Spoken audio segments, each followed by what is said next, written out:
피부고민연구소의 라니마우스입니다. 오늘은 알파 하이드록시의 한 종류인 락틱 애시드에 대해 궁금한 점 10가지를 Q&A로 알아보고 락틱 애시드를 스킨케어 루틴에서 사용하는 방법에 대해 알아보도록 하겠습니다. 아하 종류의 하나인 젖산은 우유 추출 자연 보습 인자이자 케미컬 필링 성분이기도 한데요. 락틱 애시드가 최근 들어 이 피부 각질 제거 기능 외에 보습 기능으로도 많이 주목을 받고 있습니다. 대체적으로는 아하의 피부 효능은 피부 노화 방지, 피부 세포의 턴오버 촉진, 각질 제거, 피부 보습 등인데요.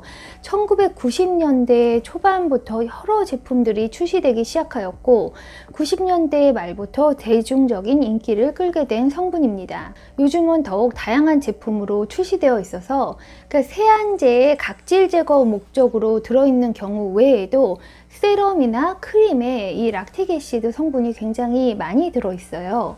먼저 락틱 애시드에 대해 궁금한 점 10가지를 알아보도록 하겠습니다. 첫 번째, 이 락틱 애시드가 피부에 안전한가? 이 젖산은 글리콜릭 애시드에 비해서는 순한 성질임에도 불구하고 여전히 강한 아하 성분으로 간주됩니다. 피부 필링 효과는 이 자외선의 취약점을 드러낼 수 있고 그로 인해서 피부에 자극을 주게 되면 피부 발진과 가려움증의 원인이 될 수 있잖아요. 그러니까 모든 애시드 제품을 사용할 때는 함량과 사용 횟수를 주의 깊게 선택하고 자외선 차단제를 필수적으로 사용해야 합니다. 두 번째, 이 락틱 애시드로 각질 제거를 매일같이 피부에 사용해도 되나? 이걸 너무 많이 자주 사용하는 것보다 각질 제거의 용도로 사용할 때는 일주일에 한두 번 사용하도록 합니다. 세 번째, 락틱 애시드를 바를 때 모이스처라이저를 써야 할까? 락틱 애시드를 스킨케어 루틴에 집어넣었을 때는 다른 물리적인 각질 제거제나 레티놀 같은 자극적인 성분과는 겹치지 않게 사용해야 안전합니다.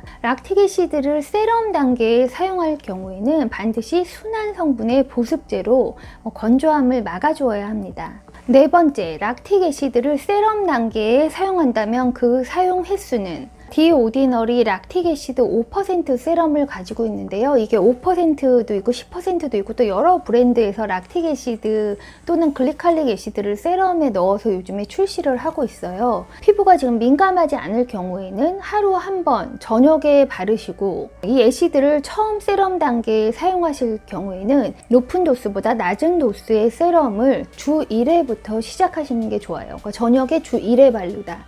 그 다음 주에 2번, 그 다음 주에 3번 이렇게 바르고 처음에는 저녁 루틴에 시작하시고 피부가 완전 적응 단계를 거친 후에는 아침 루틴에 사용하셔도 됩니다. 다섯 번째, 이 락틱 애시드와 글리칼릭 애시드 중에 어떤 것이 더 나은가? 이게 예전에는 무조건 글리칼릭 애시드를 썼어요. 그러니까 화장품들에 세럼에 이런 애시드들이 많이 섞여져 있지 않던 시절, 필링제로 쓸 때는 세게 해서 단번에 효과를 봐야 된다고 생각하니까 글리칼릭 애시드도 퍼센테이지 10%, 20%, 50%까지 해서 센 걸 해서 이렇게 진짜 박피를 하듯이 필링을 하고 했지만 스킨케어에 있어서 어떤 강도가 세다고 해서 더 나은 결과를 만드는 것은 아니기 때문에 피부의 이슈와 관련해서 타겟이 되는 부분에 효과적으로 사용할 수 있는 제품과 성분과 함량을 정하는 것이 더 낫다고 생각합니다. 여섯 번째, 락틱 애시드를 필링제로 사용한다면 피부에 얼마 동안 바르고 있어야 할까?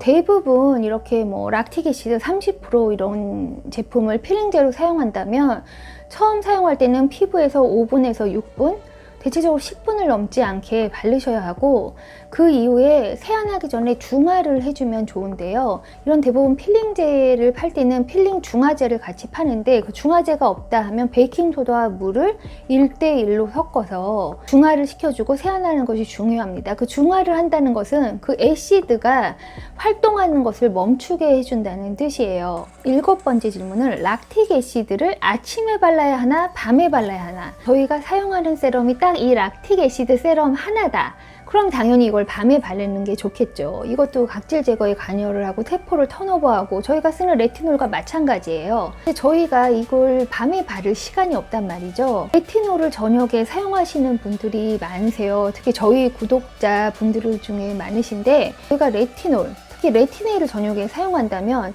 이게 좀 더 마일드한 애시드를 낮에 바르는 수밖에 없거든요. 그러니까 자외선 차단제를 잘 바른다는 조건 하에 모닝에 비타민 C나 아니면 다른 애시드 성분의 세럼을 바를 수밖에 없습니다.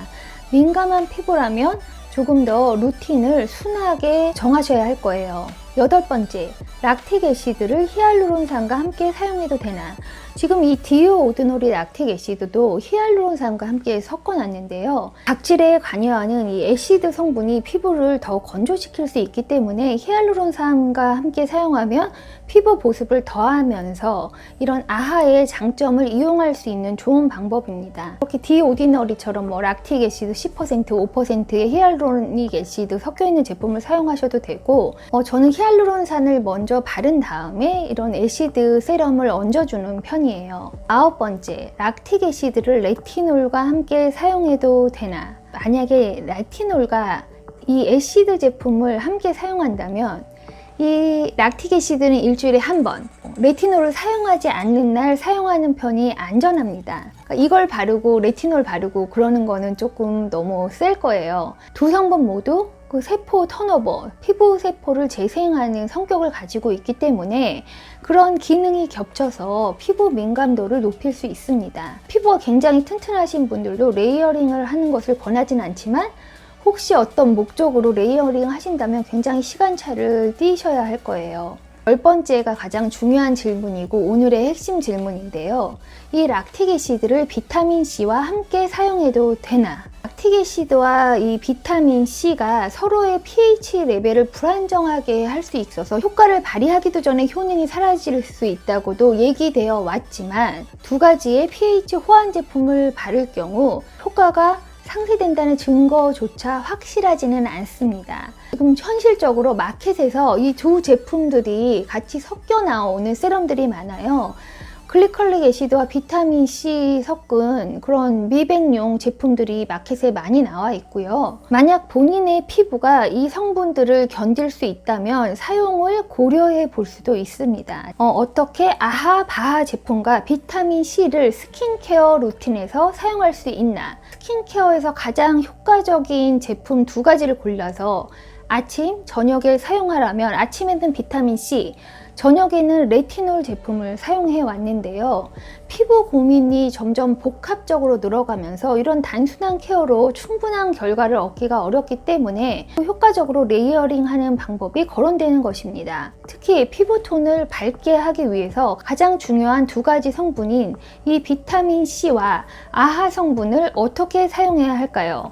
첫 번째 옵션은 이 락틱 애시드와 비타민 C를 다른 시간대에 바르는 법입니다.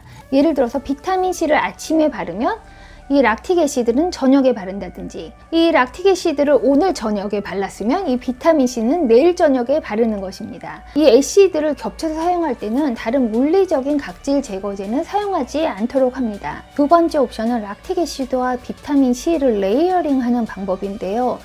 사실상 그런 방법을 쓰고 계신 분들이 많이 있어요. 피부가 튼튼하거나 아니면 너무너무 극노화된 피부의 컨디션을 끌어올려야 하거나 또는 이 성분 두 가지에 모두 굉장히 피부가 익숙해져서 견딜 수 있다고 생각하시는 분들은 이 방법도 고려해 볼 수가 있습니다. 애시드를 비타민 C 전에 사용하면 결과를 부스팅할 수 있다는 견해에 대해서 그 이유는 락틱 애시드를 바르면 다음 액티브 성분의 흡수를 돕게 하는 과정이 될 수 있다. 데드셀을 녹여놓기 때문에 제품 침투율을 높일 수 있는 거죠.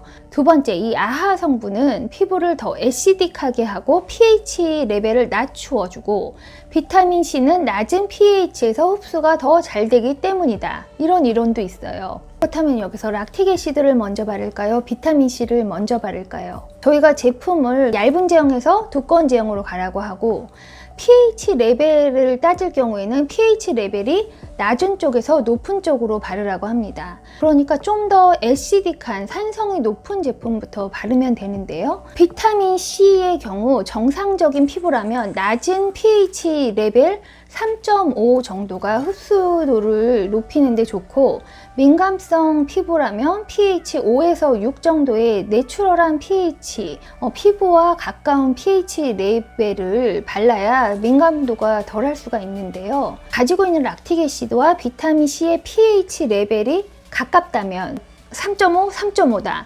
이렇다면 순서와 상관없이 무엇을 먼저 바르든 발라도 됩니다. 그러니까 시간차를 띄울 필요도 없다는 거죠. 만약에 두 제품의 pH 레벨 차이가 1 이상, 2 이상 난다면 두 제품을 레이어링 하는데 30분 정도 시간을 두고 레이어링을 해야지 각 제품들이 각자의 pH 레인지에서 효과를 발휘할 수 있다고 봅니다. 저희가 오늘 락틱 애시드와 이 비타민 C의 협력 관계를 알게 되었는데요. 시간이 없는 저희가 가장 간단하게 두 제품을 사용해서 피부 컨디션을 끌어올리는 방법은 두 제품의 pH 레벨이 비슷한 것을 사서 시간차 없이 레이어링 하거나 아니면 이렇게 복합적으로 섞어 있는 제품들을 사용을 할 수가 있는데요. 아하와 비타민 C가 섞어져서 나와 있는 제품들이 타차의 멀리시 브라이트닝 세럼 20% 비타민 C와 10%의 알파 하이드록시 애시드가 다크스팟 없애준다고 이제 말하는 제품이고요. 뮤라드의 비타민 C와 글리콜릭 애시드 브라이트닝 세럼 이런 제품들이 나와 있어요. 이건 산도를 이제 맞춰서 나온 제품이니까 그런 제품들도 고려를 해볼 수가 있습니다. 락틱 애시드를 바를 것이냐 닦아낼 것이냐를 먼저 생각해 볼게요. 제가 락틱 애시드 자체로 가지고 있는 제품이 세 가지가 있는데요. 이건 락틱 애시드 30% 필링제입니다. 이건 좀 더 스트롱해서 50%가 들은 필링 제제고요. 이게 세럼류로 쓸 수 있는 락틱 애시드예요. 디오디너리에 락틱 애시드 5%와 히알루로닉 애시드 들은 제품인데 이걸 세럼으로 락틱 애시드 10% 들은 것도 있습니다. 근데 저는 이왕에 이걸 세럼으로 바를 거면 뭘 그렇게 세게 바르랴. 그래서 그냥 5%를 쓰기로 했어요. 스킨케어 루틴에 그냥 락틱 애시드를 집어넣어주고 싶은 거예요. 예전에는 락틱 애시드, 글리콜릭 애시드 또는 바하 제품 살리실릭 애시드가 세럼류에 섞어서 나오지가 않았습니다. 필링제로만 나왔던 거예요. 그때는 저희가 정말 막 각질을 해결을 할 수가 없고 얼굴이 칙칙해진다. 그럼 얼굴 필링하는 선택을 했던 거죠. 그러나 요즘처럼 굉장히 많은 세럼류에 아하 성분이 섞어져 나오기 때문에 굳이 피부 민감도를 부추기면서 이런 필링 제제를 바르고 7, 8분 기다려서 닦아내고 진정 케어하고 이렇게 스킨케어실에서 하는 필링 관리를 할 필요가 없다고 생각합니다. 그러니까 예전처럼 저희가 그렇게 많이 각질 제거가 필요하지가 않아요. 아하 세럼류를 스킨케어 루틴에 넣을 수가 있는데요. 아침에는 비타민C, 저녁에는 레티놀을 바르는 우리가 도대체 어느 시간에 이 락틱 애시드를 집어넣을 수가 있을까요? 이 디오디너리 락틱 애시드의 경우 pH 레벨이 3.6에서 3.8 사이입니다. 이 타임리스 비타민C 세럼의 경우 pH 레벨이 2.4 더 낮은 거예요. 그러니까 이 두 제품을 레이어한다면 이 타임리스 세럼을 바르고 이론상이라면 30분 정도 지나서 이 락틱 애시드를 발라주는 것이 좋고요. 이 더마이 비타민C 세럼은 pH 레벨이 5.5기 때문에 pH 레벨이 3.6인 락틱 애시드를 먼저 바르고 비타민 C를 나중에 발라주는 것이 이론상 맞는데요. 이렇게 복잡한 pH 비즈니스를 따지기 싫다. 또 이렇게 제품마다 전부 pH 레벨을 저희가 정확하게 알 수 있지 않아요. 그럴 때는 월수금, 화목토 이렇게 발라주시면 됩니다. 피부에 살짝 긍정 자극을 주고 회복시키면서 노화를 예방하기 위해서 그런 거예요. 연령이 낮으신 분들은 이렇게 단순 제품을 하나 사용하셔도 됩니다. 발음 라인, 저의 소극적인 결론은요. 이 복잡한 과정과 막 스터디를 거쳐서 저희가 왜 락틱 애시드를 스킨케어 루틴에 넣고 싶어 하는 것일까요? 이 락틱 애시드가 피부에 미치는 장점에 대해 생각을 해봐야 될 것 같아요. 락틱 애시드는 글리칼릭 애시드보다 이렇게 순한 버전으로 뒷자리인 듯도 보였으나 요즘 각광받게 된 이유가 있습니다. 다른 아하 제품에 비해서 좀 더 보습력이 뛰어납니다. 락틱 애시드는 순한 애시드일 뿐만 아니라 각질 제거 역할을 하는 동안 피부의 보습력도 끌어올려 줍니다. 두 번째, 락틱 애시드는 잔주름과 색소를 최소화하는 데 뛰어난 역할을 해줍니다. 세 번째, 이 락틱 애시드는 글리칼릭 애시드 등에 비해서 분자 사이즈가 크기 때문에 같은 역할을 좀 더 덜 민감하게 처리해주고 또 피부 방어막을 보호하는 지방산과 세라마이드를 증가시켜주는 역할을 합니다. 그러니까 노화 방지에 좋은 성분이기 때문이에요. 이런 아하 애시드를 피부에 사용할 때는 저희가 중요하게 고려해야 될 점이 이 민감도를 반드시 패치 테스트를 하셔야 됩니다. 팔목 안이라든지 귀 뒤 이런 데 바르셔서 24시간 동안 발진이 없는지 보셔야 되고요. 애시드를 복합적으로 사용할 때는 피부 민감도가 올라갈 수 있다는 것을 생각해서 기존 루틴에 서서히 시간차를 두고 천천히 집어넣어야 합니다. 어떻게 보면 이런 애시드 제품들이 이렇게 오일리 스킨이면서 이렇게 두꺼운 스킨이신 분들에게 더 맞을 수가 있는데요. 저희가 이게 노화성 피부가 되면 보습제 또는 이런 순한 세럼만 발라서 이렇게 부들부들하게 해 놓는 것만으로는 충분히 안티에이징이 되지 않기 때문에 여러 가지 복합 성분을 이용해서 이렇게 줄타기 하는 식으로 피부에 긍정 자극을 주고 긍정 회복을 시키는 반복 관리로 노화를 최대한 지연시키는 관리를 하기 위해서입니다. 50대가 넘어가서 뭐 이것저것을 다 해도 하룻밤 자고 일어나면 사람이 확확 노화가 될 때 컨디션을 끌어올리기 위해서 굉장히 유효한 성분들 피부 타입에 맞춰서 적절하게 배합하는 노력들을 다들 하고 있다고 생각합니다. 가능한 한 탄력이 저하되지 않고 세포 턴오버 주기를 빨리 해서 될 수 있으면 이 피부 세포가 노화되는 것으로부터 벗어나려는 노력을 하는 것이에요. 이렇게 앞장서서 뭔가 생 관리를 하는 사람들을 따라서 바로 하기에는 이 피부에 무리가 될 수 있기 때문에 어떤 한 가지 인그리디언을 스킨케어에 넣을 때는 굉장히 천천히 소극적인 방법으로 시작하시라고 말씀드리고 싶습니다. 최대한 피부 노화를 지연시키는 스킨케어 루틴 만들어 가시기 바랄게요. 그럼 라니마우스의 다음 스킨케어 루틴에서 만나요.